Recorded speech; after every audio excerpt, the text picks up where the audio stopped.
Hello guys, स्वागत है आप सबका। तो आज हम बात करेंगे अदानी टोटल गैस की और इसके क्वार्टर थ्री के रिजल्ट कैसे आ सकते हैं उसका हम प्रिडिक्शन यहाँ पर देखेंगे और साथ साथ इसकी फंडामेंटल का एनालिसिस भी करेंगे। और यहाँ पर जो है अभी प्राइस जो है 1,000 रुपये के आसपास, मुझे ऐसा लग रहा है कि ये मेक और ब्रेक लेवल के आसपास है, ऐसा लग रहा है यहाँ पर। और यहाँ पर एक चीज़ है, मुझे ऐसा लग रहा है कि जैसे कि इसके पहले भी हमने बात की थी, जब तक ये लो बरकरार है, इस लो के ऊपर जब तक ये अभी बना हुआ है तब तक एक जो है एक मतलब कि ऐसा लग रहा है कि इसके अंदर तेज़ी की पॉसिबिलिटी हो सकती है, क्योंकि यहाँ पर अभी ये जो इसके अंदर एक ये रैली देखने को मिली थी ऊपर नीचे, उसके बाद एक अभी ये लोअर हाई की सिचुएशन तो बनी हुई है कहीं ना कहीं, ऐसा लग रहा है, लेकिन लोअर लो की सिचुएशन नहीं बनी है अब तक की बात करें। अगर इस लो से नीचे का लो अगर ये बना दे तो मतलब कि ऐसा हो सकता है कि ये जो है लोअर हाई और लोअर लो की सिचुएशन जो है मतलब कि बन सकती है। अदरवाइज अभी जब तक ये लो जो है इसके ऊपर जब तक बना हुआ है, जो कि ये लो है 926 रुपये के आसपास का इसने लो बनाया था, तब तक ऐसा लग रहा है कि या तो कंसोलिडेशन या तो जो है एक अपसाइड इसके अंदर जो मतलब कि तेज़ी की पॉसिबिलिटी अभी भी हो सकती है। लेकिन अगर कुछ लेवल को पार करे तो अच्छा रह सकता है, जैसे कि 21 दिन का मूविंग एवरेज, और उसके बाद वीकली चार्ट के ऊपर भी हम चर्चा करेंगे। फिलहाल हम बात कर लेते हैं इसके फंडामेंटल की। और उससे भी पहले आप यहाँ पर देख सकते हैं, जिनको नहीं पता उनको बता दूँ कि ये 30 तारीख को इसके जो है रिजल्ट आएंगे, यानी कि मंगलवार को, और यहाँ पर आप देख सकते हैं। और आगे बढ़ते हैं तो यहाँ पर आप देख सकते हैं। और सबसे पहले तो अगर आपकी इसके अंदर होल्डिंग है तो हमारे चैनल को सब्सक्राइब जरूर कर लें। इसके ऊपर हम डेली टेक्निकल चार्ट के ऊपर एनालिसिस करते हैं, साथ साथ हम डेली एक शॉर्ट वीडियोस भी अपलोड करते हैं, उसके अंदर ऐसे स्टॉक शेयर करते हैं जिसके अंदर आने वाले समय में तेज़ी की पॉसिबिलिटी हो सकती है, तो वो वीडियोज़ भी आप ज़रूर देखा करें। और यहाँ पर हम देखें जैसे कि मार्केट कैप इसका 1 लाख करोड़ से भी ज़्यादा का है। अभी की बात करें, पी रेशियो अभी ज़्यादा दिख रहा है 193 के आसपास। Return on capital employ, return on equity 20% के आसपास है। बुक वैल्यू अगर देखें तो 29 रुपये के आसपास। और ये इसका हाई और लो भी देख सकते हैं 52 वीक का। साथ साथ आप इसकी फेस वैल्यू भी देखें तो 1 रुपये के आसपास है। और इसका बिजनेस क्या है तो ये आप यहाँ पर देख सकते हैं कि AGL is engage in city gas distribution business and supply natural gas to domestic, commercial, industrial and vehicle users. तो ये आप देख सकते हैं। अब ज़रा पर यहाँ पर देखें, ये जो है चार्ट जो है, ये जो ब्लू कलर की लाइन है, ये है पी रेशियो का चार्ट। तो इसको आप देख सकते हैं और ये 5 साल का है। तो यहाँ पर अगर आप देखें तो अभी ये इस लेवल के आसपास है, यानी कि 193 के आसपास। यहाँ पर अगर आपने देखा होगा 193 के आसपास है इसका पी रेशियो।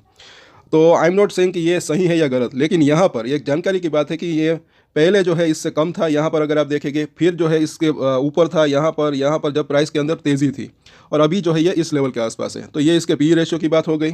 और अब देखें इसके प्राइस टू बुक रेशियो, वो भी हम देख लेते हैं। तो वो भी जो है अभी इस लेवल के आसपास है। यहाँ पर पहले ये कम था, उसके बाद ये ज़्यादा था, फिर यहाँ पर और ज़्यादा था, और अभी जो है फिलहाल ये इस लेवल के आसपास है। तो ये जो है सब के सब यहाँ पर इसके ऊपर भी मतलब ये जानकारी की बात है। अब अगर देखें क्वार्टरली रिजल्ट, तो कल भी हमने चर्चा की थी। ये जो है अगर आप इसके अंदर शॉर्ट टर्म को अगर देखेंगे तो ज़्यादा इसके अंदर जो है एक ग्रोथ देखने को नहीं मिली, लेकिन अगर हम साल दर साल देखेंगे तो अच्छी खासी बढ़ोतरी जो है ये सेल्स के अंदर और नेट प्रॉफिट के अंदर जो है देखने को मिल रही है, प्रीवियसली बात करें तो पिछले सालों की। तो यहाँ पर अगर देखें तो मुझे ऐसा लग रहा है कि जैसे कि ये सितंबर क्वार्टर का इसकी रेवेन्यू जो है 1,096 करोड़ के आसपास, और प्रॉफिट जो है 173 करोड़ के आसपास रहा था। दिसंबर क्वार्टर यानी कि दिसंबर 2022 की बात करें तो भी 1100 करोड़ के आसपास की जो है इसकी सेल्स रही थी, और नेट प्रॉफिट जो है 150 करोड़ के आसपास का रहा था। तो मुझे ऐसा लग रहा है कि अब ये दिसंबर 2023 के जो अगर सेल्स की बात करें तो मुझे ऐसा लग रहा है कि ये जो है 1150 करोड़ से लेकर 1200 करोड़ के बीच में मतलब कि इतनी जो है सेल्स इसकी हो सकती है। और अगर अब इसका नेट प्रॉफिट की बात करें तो इसकी एक जो है मुझे वाइड रेंज दिख रही है, जो कि मुझे ऐसा लग रहा है कि एक 150 करोड़ से लेकर 200 करोड़ के आसपास जो है इसका नेट प्रॉफिट हो सकता है दिसंबर क्वार्टर की बात करें तो, दिसंबर 2023 की बात करें तो। ये एक प्रिडिक्शन की बात है। तो यहाँ पर ऐसा लग रहा है, अब देखना बनता है कि ये जो है इसका रिजल्ट और नेट प्रॉफिट और जो सेल्स है वो कितनी आती है।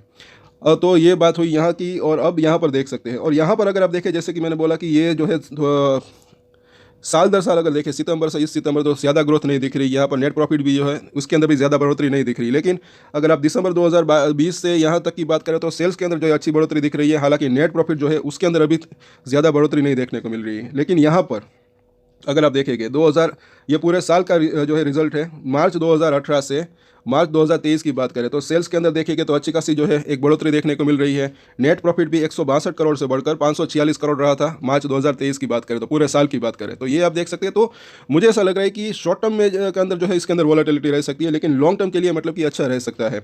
और कल की वीडियो अगर आपने नहीं देखी तो वो वीडियो आप ज़रूर देखें। सबसे पहले ये बात हम बताना भूल गए, कल शाम की जो वीडियो है उसके ऊपर आप जरूर देखें अगर आपने नहीं देखा तो।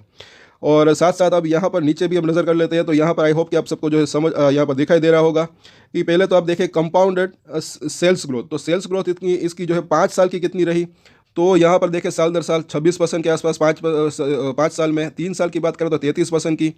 और यहाँ पर भी अगर प्रॉफिट ग्रोथ की बात करें तो 5 साल में 28%, 3 साल में थोड़ा सा कम रहा 8%। और यहाँ पर स्टॉक प्राइस की अगर CAGR की बात करें तो रिटर्न कितने दिए, तो ये भी आप देख सकते हैं कि 5 साल की बात करें तो साल दर साल अभी भी जो है ये प्लस में है। 1 साल की बात करें तो यहाँ पर आप देखिए तो 73% माइनस यहाँ पर जो है रिटर्न यहाँ पर दिखाई दे रही है। लेकिन अगर 5 साल की बात करें, 3 साल की बात करें तो अभी भी जो है ये साल दर साल नंबर्स हैं, हर साल मतलब कि ये कंपाउंड अगर देखें तो यहाँ पर CAGR यहाँ पर आप देख सकते हैं। आई होप कि इसको आप सबको समझ में आ गया, मतलब कि आ रहा होगा CAGR का मतलब क्या है। 5 साल की अगर बात करें तो 59% और 3 साल की बात करें तो 38%। स्टॉक प्राइस CAGR की यहाँ पर है। और ये रिटर्न ऑन इक्विटी भी अगर देखें तो पिछले 5 साल में 25% था, 3 साल की बात करें तो 23% और अभी 20% के आसपास है लास्ट ईयर यहाँ पर। और आगे देखिए पीयर कंपैरिजन। तो यहाँ पर अगर आप देखेंगे तो पीयर के मुकाबले जो है ये थोड़ा सा महंगा, थोड़ा नहीं बल्कि ये महंगा दिख रहा है, नो डाउट। यहाँ पर आप देखें तो सबसे ज़्यादा पी रेशियो की बात करें तो इसका पी रेशियो अभी दिख रहा है, ये सारे के सारे इसके लिस्टेड पीयर्स है। और इस सबका जो है आप इसकी मीडियम यानी कि एवरेज भी देख सकते हैं पी रेशियो की। तो पीयर्स के मुकाबले ये जो है महंगा दिख रहा है। लेकिन मुझे ऐसा लग रहा है कि ट्रेडिंग पॉइंट ऑफ व्यू, अगर ट्रेडिंग मतलब कि इसे देखें पॉइंट ऑफ व्यू से, तो जो है अच्छा रह सकता है फिलहाल।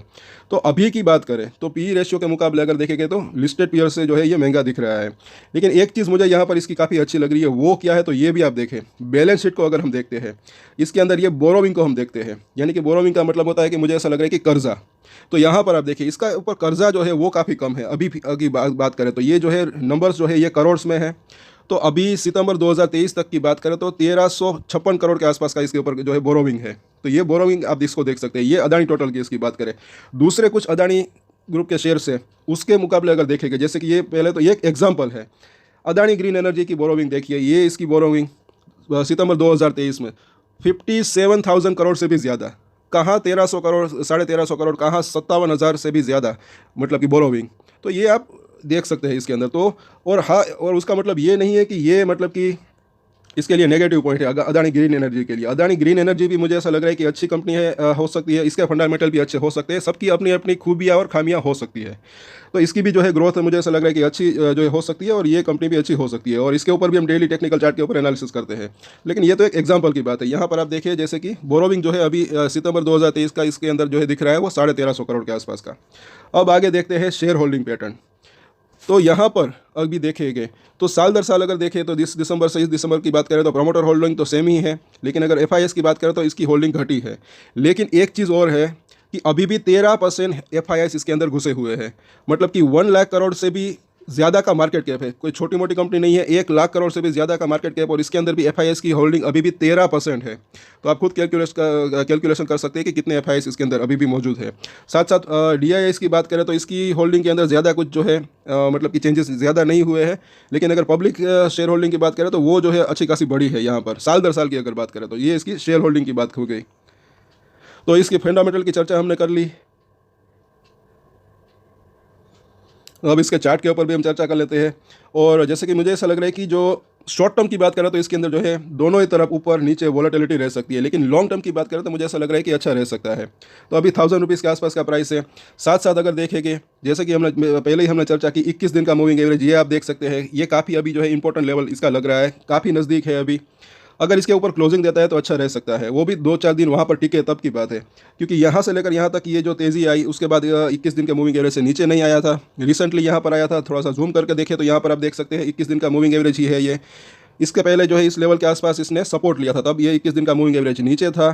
फिर एक अच्छा खासा तब बाउंस बैक आया था। उसके बाद ये सुप्रीम कोर्ट की न्यूज़ आई, फिर एक अच्छा खासा बाउंस बैक आया। उसके बाद अब इसके नीचे आया है। तो ये जो रैली आई उसके बाद जो है ये अभी रिसेंटली जो इसके नीचे ये इसने क्लोजिंग दी थी। तो अब इसके ऊपर जाने में थोड़ी सी इसको दिक्कत हो रही है। तो अगर पहला लेवल तो जो है नज़दीकी रजिस्टेंस ये इसका हो सकता है, अगर इसके पार जाता है तब थोड़ा सा अच्छा रह सकता है। और इसीलिए हमने कई बार चर्चा की है कि सपोर्ट और रजिस्टेंस, आप टाइम के बदले सपोर्ट और रजिस्टेंस देखिए तो जो है वो एक ज़्यादा यूज़फुल रह सकता है। जैसे कि अगर एक रजिस्टेंस को पार करे तब और उसके ऊपर के रजिस्टेंस तक जाने की संभावना रह सकती है किसी भी स्टॉक की बात करें। और सपोर्ट की बात करें, अगर एक सपोर्ट टूटता है तो फिर उसके नीचे का जो सपोर्ट होता है वहाँ तक जाने की संभावना रह सकती है किसी भी स्टॉक की अगर बात करें। तो यहाँ पर जो है पहला एक नज़दीकी रजिस्टेंस ये दिख रहा है। अगर इस लेवल के पार जाता है तो ऐसा लग रहा है कि मतलब कि स्ट्रेंथ वापस आ सकती है। साथ साथ एक चीज़ और है कि अब सपोर्ट की बात करें तो सपोर्ट भी नज़दीकी दिख रहा है, जो कि 200 दिनों का मूविंग एवरेज है। यहाँ पर भी पिछली बार इसने सपोर्ट लिया था, थोड़ा सा नीचे आया था, उसके बाद ऊपर गया, फिर यहाँ पर काफ़ी टाइम तक यहाँ पर देखेंगे तो इसने सपोर्ट लिया था, उसके बाद एक बाउंस बैक आया था। अभी भी उसी लेवल के आसपास ये सपोर्ट लेने की कोशिश कर रहा है। तो जब तक इसके ऊपर बरकरार है 990 के ऊपर, तब तक ऐसा लग रहा है कि थोड़ी सी एक मतलब कि यहाँ पर ये टिकने की कोशिश कर रहा है एटलीस्ट। अगर इसको नीचे में तोड़ता है, यानी कि एक तो ये 990 और उसके बाद 980 के लेवल को, तो जो है 950 रुपये से लेकर ये जो 930 के आसपास का प्राइस है, वहाँ तक जाने की इसकी संभावना हो सकती है, जो कि 50 दिनों का मूविंग एवरेज है। और इसी लेवल के आसपास इसने यहाँ पर 926 के आसपास एक बार सपोर्ट भी लिया था। और आगे देखिए वीकली चार्ट, इसके अब थोड़े से बड़े रजिस्टेंस भी आप देख सकते हैं। तो जिनको नहीं पता उनको वो ये देख ले कि एक तो ये 50 वीक का मूविंग एवरेज और 200 वीक का मूविंग एवरेज। तो मुझे ऐसा लग रहा है कि ये जो 1100 रुपये के आसपास का जोन है, 200 वीक का मूविंग एवरेज है, अगर वीकली चार्ट के ऊपर यानी कि शुक्रवार तक किसी भी मतलब कि हफ्ते इसके ऊपर ये क्लोजिंग देता है तो अच्छा रह सकता है। और आगे देखें वीकली चार्ट के ऊपर, जैसे कि एक तो ये मेक और ब्रेक लेवल क्यों लग रहा है, तो वो ये भी मुझे मतलब कि मेक और ब्रेक लेवल क्यों लग रहा है अभी ये जिस लेवल के आसपास है, मतलब कि ये सिर्फ 1000 रुपये नहीं बल्कि 980 से ये जो 1000 रुपीज़ की एक ये पूरी की पूरी रेंज, क्योंकि यहाँ पर वीकली चार्ट के ऊपर देखिए तो पिछले ये टाइम में यहाँ पर इसी लेवल के आसपास जो है इसने काफ़ी वक्त बिताया था, रजिस्टर लेने की कोशिश की थी। यहाँ पर अगर देखिए, उसके बाद यहाँ पर देखिए, ये एक एक कैंडल पूरे हफ्ते की कैंडल है। अभी जो प्राइस है इसी लेवल के आसपास काम कर रहा है, तो ये कहीं ना कहीं अब इसके पार गया है। पहले यहाँ पर ये इस लेवल के आसपास रजिस्टेंस फेस कर रहा था, उसके बाद ऊपर गया, अब वापस से तो यहाँ पर ये कंसोलिडेशन करने की कोशिश कर रहा है। तो ये लेवल जो है काफ़ी एक मेक और ब्रेक लेवल जैसा यहाँ पर दिख रहा है। और आगे देखें फिबोनाची के रिट्रेसमेंट, तो जैसे कि हमने चर्चा की कि ये 900 रुपये से लेकर 920 का जो जोन है, ये इतना इंपॉर्टेंट सपोर्ट क्यों दिख रहा है, तो ये भी आप देख सकते हैं कि इसके अंदर जो यहाँ से लेकर यहाँ तक की ये जो रैली आई थी, उसका जो 50% का रिट्रेसमेंट वो 900 रुपये के करीब है। यहाँ पर आप देखें 50% का रिट्रेसमेंट, ये फिबोनाची का रिट्रेसमेंट है। और ये रैली कितनी आई थी, 530 रुपये के आसपास से बढ़ा था और 1250 रुपये के आसपास गया था। ये प्राइस नंबर्स के अंदर थोड़े से चेंजेस जो है यहाँ पर हो सकते हैं, दिखाई दे रहे मतलब कि हो सकते हैं, लेकिन यहाँ पर आप देखें तो राउंड फिगर नंबर देखें तो 530 रुपये से बढ़कर ये जो रैली आई थी तकरीबन 1250 रुपये के आसपास गया था। तो उसका रिट्रेसमेंट अगर देखें 50% का, तो ये 900 रुपये के करीब है। तो वहाँ पर इसको एक अच्छा सपोर्ट मिल सकता है। अगर गिरावट आती है तब की बात है, और अगर तेज़ी आती है तो जैसे कि यहाँ पर भी अगर आप देखेंगे, एक तो ये 61% के आसपास का रिट्रेसमेंट जो कि 980 के आसपास है, साथ साथ उसके बाद ये 1100 रुपये के आसपास का रिट्रेसमेंट जो मतलब कि 78% के आसपास का यहाँ पर रिट्रेसमेंट भी है, और यहाँ पर 200 वीक का मूविंग एवरेज भी है। तो अगर इन लेवल को पार करता है तब इसके अंदर जो है फर्दर तेज़ी आने की संभावना हो सकती है। और अगर ये मुझे ऐसा लग रहा है कि 1100 को पार करे तब वापस से ये जो है इसने जो हाई बनाया था 1200 से 1250 वहाँ तक ये जो है इसके जाने की संभावना हो सकती है। और अब आगे देखें इसके डेली चार्ट, तो जैसे कि हमने देखा अब इसके मुझे ऐसा लग रहा है कि एक तो ये Q3 के रिजल्ट और मार्केट का इफेक्ट जो है इसके ऊपर पड़ सकता है। मार्केट की अगर बात करें तो ये ऊपर से नीचे कब से मतलब कि एक ऊपर में अभी ये टिक नहीं पा रहा है। तो मार्केट अगर स्टेबल होता है तो भी इसके लिए अच्छा रह सकता है। और Q3 के रिजल्ट के अंदर अगर बात करें, कुछ अगर पॉजिटिव सरप्राइज आता है तो ज़्यादा अच्छा एक रह सकता है। अभी फिलहाल कहीं ना कहीं ऐसा लग रहा है कि एक तो ये मेक और ब्रेक लेवल के ऊपर तो है ही, लेकिन अभी भी कहीं ना कहीं तेज़ी की संभावना थोड़ी सी इसके अंदर लग रही है, क्योंकि यहाँ पर ये अभी संभलने की कोशिश कर रहा है, जैसे कि यहाँ पर पिछली बार भी हुआ था।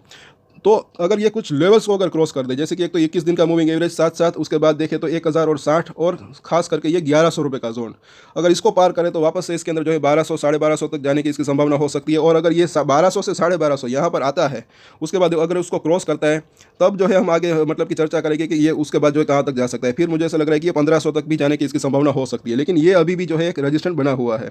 तो कल इसके ऊपर हम पूरे हफ्ते की वीकली चार्ट के ऊपर भी एनालिसिस करेंगे। यहाँ पर जो इसने जो डिलीवरी वॉल्यूम कितना रहा पूरे हफ्ते का वो भी हम देखेंगे, तो वो वीडियो भी जरूर देखिएगा। तो आज के वीडियो में इतना ही। अगर अच्छा लगा तो लाइक जरूर करें, शेयर करें और सब्सक्राइब करें हमारे चैनल को। हमारे दूसरे वीडियो भी जरूर देखा करें।